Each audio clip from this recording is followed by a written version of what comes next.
নীরব পাহাড় ঘেরা চন্দরবন গ্রামে থাকত ১৬ বছরের অরুণ। একেবারে সাধারণ এক ছেলে। এক সন্ধ্যায় নদীর ধারে সে পেয়ে যায় এক জল জলে আলোক বীজ। পাথরটি ছোঁয়া মাত্র চারপাশে হাওয়া ঘুরে ওঠে, পানি কাঁপতে থাকে, আর এক রহস্যময় ঋষি সামনে এসে দাঁড়ান। আমি ঋষি প্রভাত, তিনি বলেন। বীজটি তোমাকেই বেছে নিয়েছে।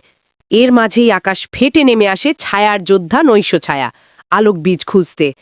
অরুণ দৌড় দেয়, কিন্তু বাবাকে ফাঁদে আটকে দেখে থেমে যায়।